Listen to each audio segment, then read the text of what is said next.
Mga ka-farmers, pupunta muna tayo sa palengke at hihingi tayo ng mga sapal ng niyog at titingnan din natin kung mayroon bang available. So let's go. So, nung galing ako sa gilingan ng mga palay mga ka-farmers, bibili sana ako ng darak. Problema, walang available. So 3 gilingan yung gilingan ng palay yung pinuntahan ko. Wala talaga dahil wala pang nagka-harvest o nagpapagiling sa kanila. So mamaya hindi na siguro natin hahaluan ng darak yung mixture natin. So nandito ako sa bakahan namin dahil maghahatid ako ng yung kumpay o yung mga damo na binili ko sa daanan ng pinuntahan kong gilingan.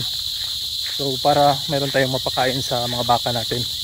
So itong mga damo naman na ito mga ka-farmers ay sa ngayon murang-mura sila dahil maraming supply ng mga damo dahil tag-ulan na dito sa amin. Kukunin lang natin itong pushcart natin at isasakay natin yung mga damo. Alright. So ito yung pushcart natin mga ka-farmers. Dito natin isasakay yung mga damo para hindi na tayo mahirapan sa pag-transfer. Okay.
Peaceful.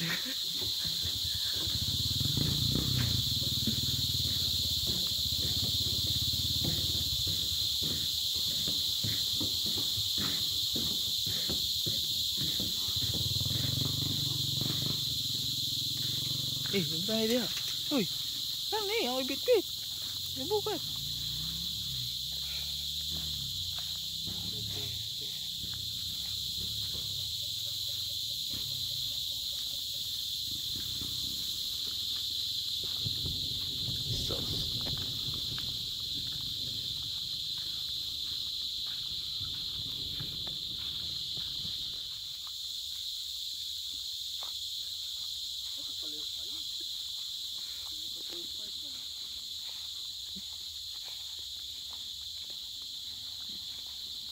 Miski helmet pa yun.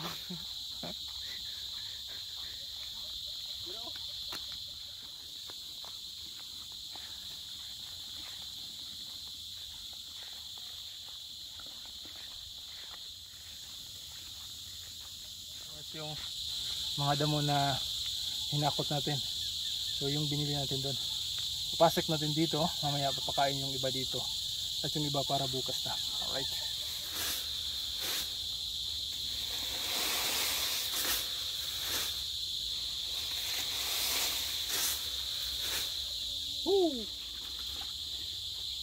So pauwi na tayo mga ka-farmers dahil magpapakain pa tayo ng mga manok. So alas 4 pa lang. Pero dito madilim na. Parang nasa mga alas 6 o alas 5 na.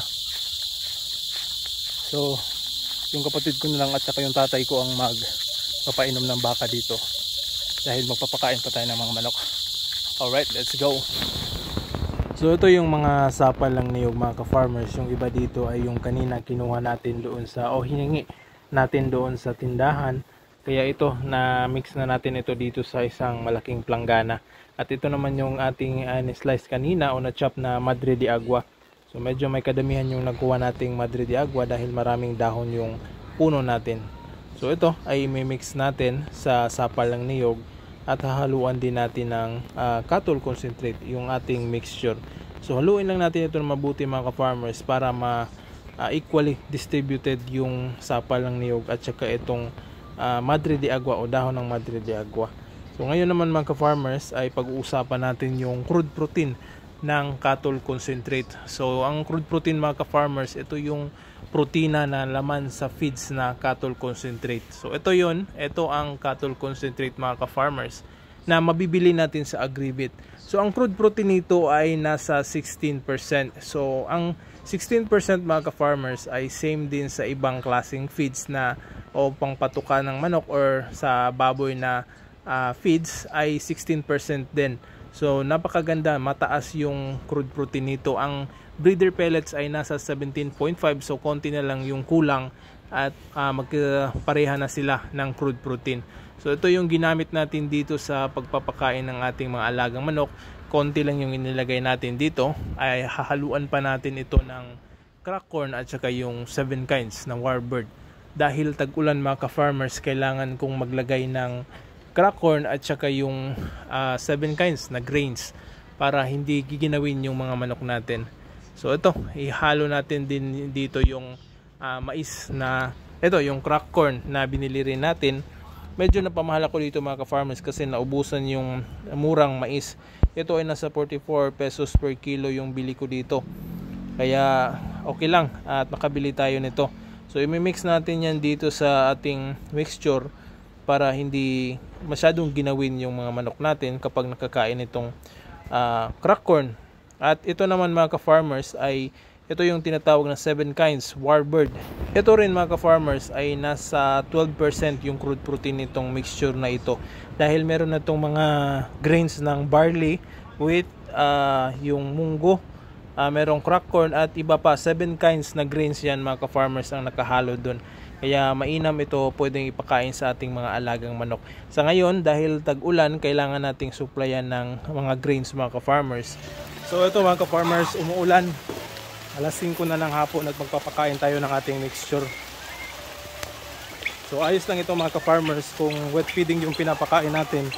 Dahil hindi naman nababasa yung mga manok natin dito. Ayan, bibigay muna natin.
Kahit umulan mga ka-farmers, pinapakain ko rin yung mga manok ko, pero konti lang yung binibigay natin at baka hindi sila matunawan. Alright.